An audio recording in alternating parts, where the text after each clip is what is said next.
Assalamualaikum warahmatullahi wabarakatuh. Perkenalkan, kita dari kelompok 9 ingin mempresentasikan tentang organisasi dakwah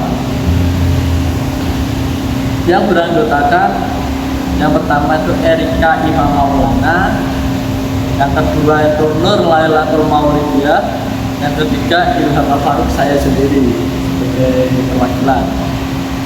Yang pertama kita akan membahas tentang pendahuluan. Gambaran umum tentang ilmu dakwah itu penting dalam berorganisasi untuk menyebarkan dakwah. Untuk tujuan presentasi kali ini itu memahami peran organisasi dakwah dalam konteks ilmu dakwah. Sebelumnya kita ulas dakwah. Dakwah itu singkatan dari tujuan dakwah dalam agama Islam.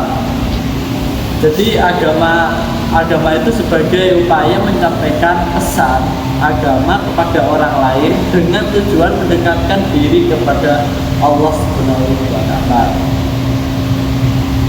Selanjutnya ilmu dakwah. Pengertiannya sebagai disiplin ilmu yang mempelajari metode, prinsip, dan strategi dalam menyebarkan dakwah. Ilmu dakwah melibatkan pemahaman Al-Quran dan Sunnah, psikologi manusia, komunikasi, dan strategi dakwah. Selanjutnya ini pentingnya organisasi dakwah sebagai sarana untuk menjalankan dan memperkuat upaya dakwah secara terstruktur dan terorganisir, menyediakan kerangka kerja, sumber daya, dan koordinasi yang diperlukan untuk efektivitas dakwah. Organisasi dakwah memungkinkan kolaborasi antara individu-individu dengan keahlian dan minat yang berbeda untuk mencapai tujuan dakwah. Kemudian fungsi organisasi dakwah yaitu yang pertama fungsi pemetaan, mengidentifikasi sasaran dakwah, masalah sosial dan kebutuhan masyarakat.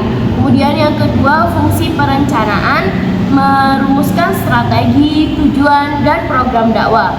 Kemudian yang ketiga yakni fungsi pelaksanaan, melakukan kegiatan dakwah seperti ceramah, pengajian, dan pelayanan sosial.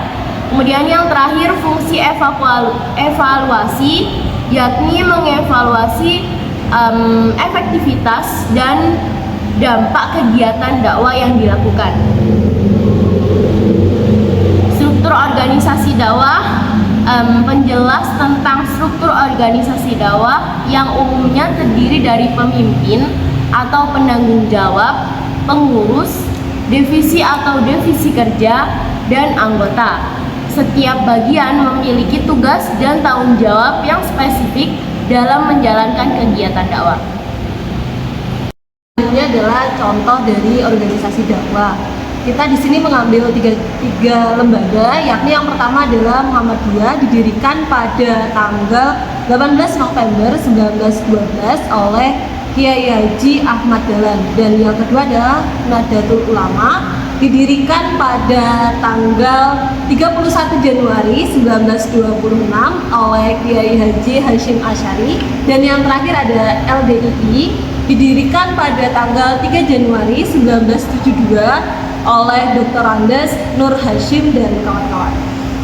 Lalu ada tantangan dalam organisasi dakwah, yakni menghadapi tantangan sosial, politik, dan budaya yang mempengaruhi proses penyampaian pesan dakwah. Tantangan dalam mengelola sumber daya manusia, dana, dan teknologi yang dibutuhkan untuk kegiatan dakwah. Pentingnya adaptasi dengan perubahan zaman dan lingkungan untuk tetap relevan dan efektif dalam dakwah. Dari presentasi yang kita sampaikan, ada kurang dan hilafnya kita mohon maaf. Wassalamualaikum warahmatullahi wabarakatuh.